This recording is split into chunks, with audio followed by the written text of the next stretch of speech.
everyone, I welcome you all to Alina Botany classes, and today we are dealing with another topic of botany, that is cyanobacteria. Cyanobacteria जो कि exam के point of view से एक बहुत ही ज़्यादा important topic है. Start करते हैं इस टॉपिक को. बच्चों देखो, साइनोबैक्टीरिया जिसको हम ब्लू ग्रीन एल्गी भी बोलते हैं, साइनोबैक्टीरिया को सबसे पहले डिस्कवर किया था 1977 में ल्यूविन हॉइक ने. हमारे माइक्रोस्कोपिक ऑटोट्रॉपिक ऑर्गेनिजम्स होते हैं और सभी तरीके के पानी में मिलते हैं.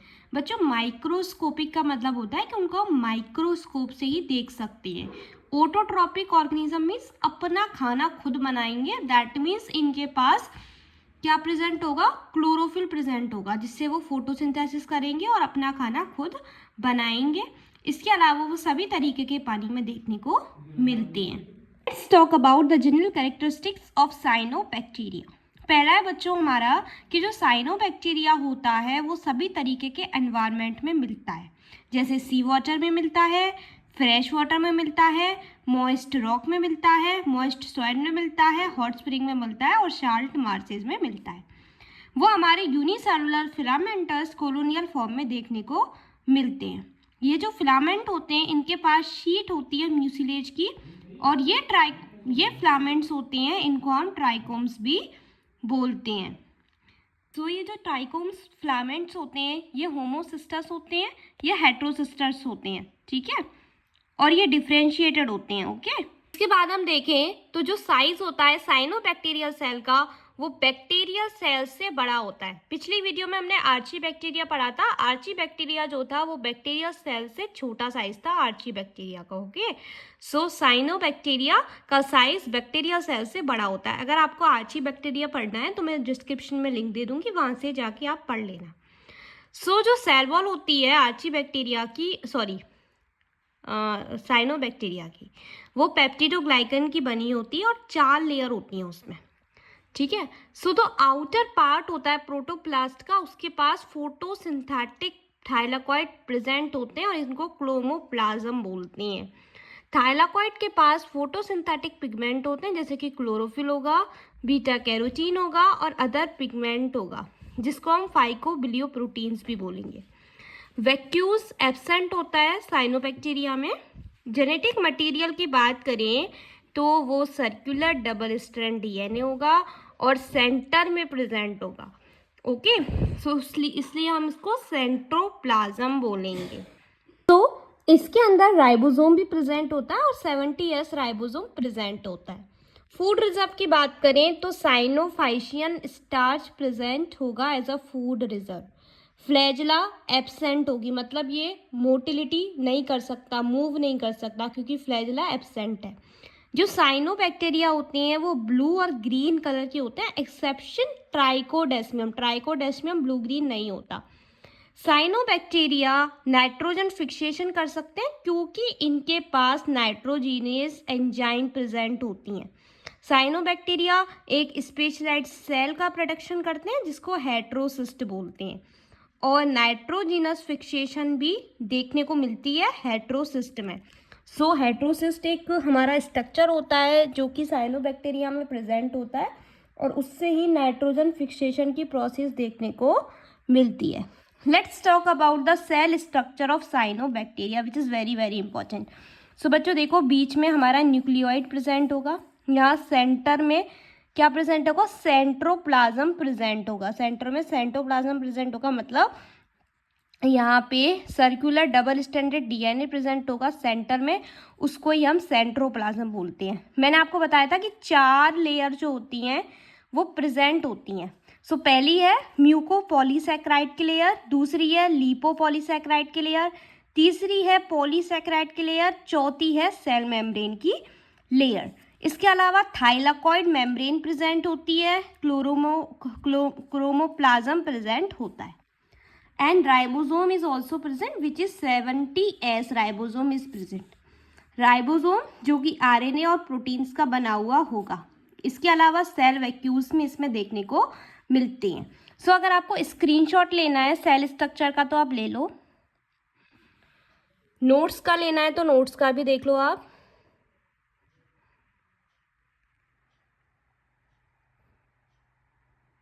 सो आई होप आपने स्क्रीनशॉट ले लिया होगा.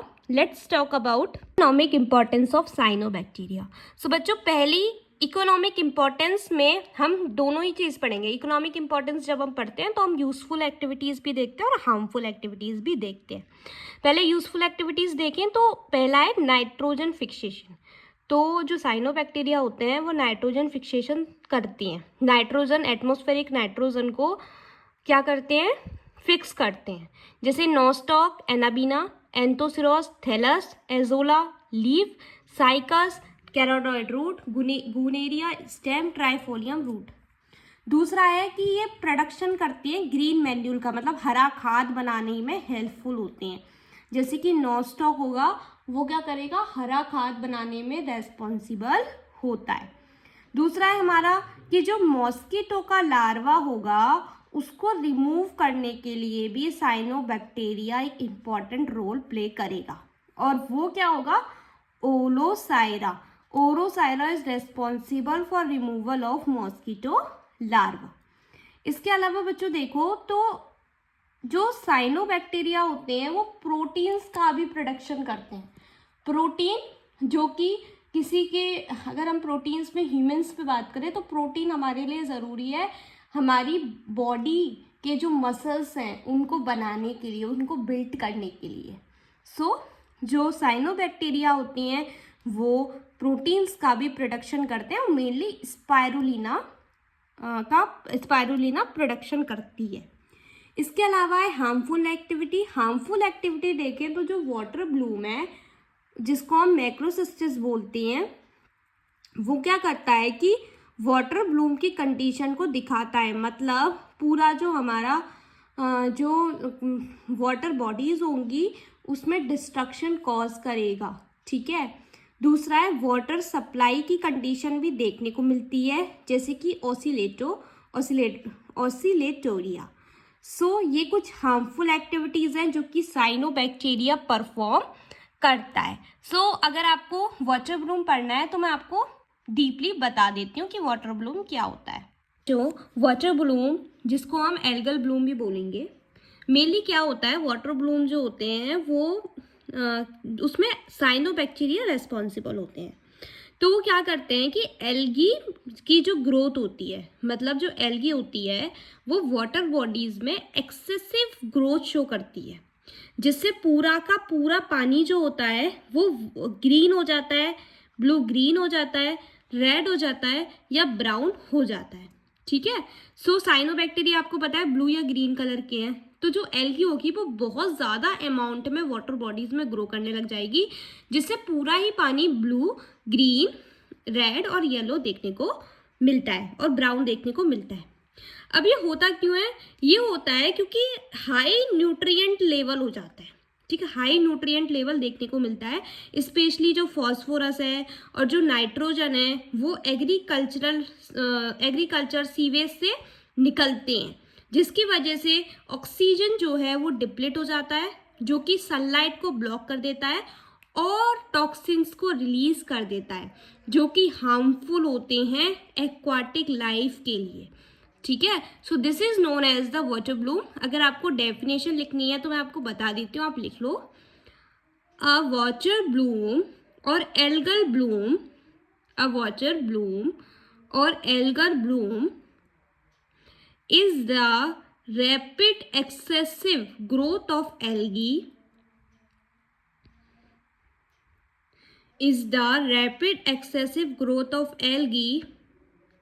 or cyanobacteria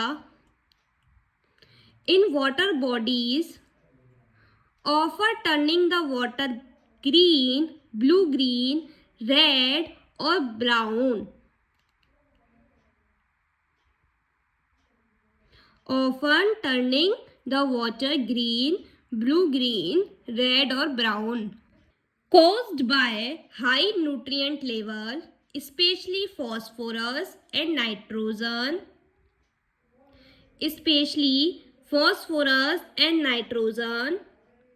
From agricultural runoff or sewage. These blooms deplete oxygen These bloom deplete oxygen, block sunlight, and can release toxins harmful to aquatic life and human health. Okay, harmful to aquatic life and human health. So this is all about for cyanobacteria. In this video we are dealing with general characteristics of cyanobacteria, cell structure of cyanobacteria, and the economic importance of cyanobacteria. So अगर आपको ये topic समझ आया, so please hit the like button and subscribe to my channel for the further related videos. And please hit the like button and comment on this video if you don't understand any particular term or any topic. So let me know them in the comment box. आज के लिए बस इतना ही, मिलते हैं next video में, तब तक के लिए बाय बाय, टेक केयर.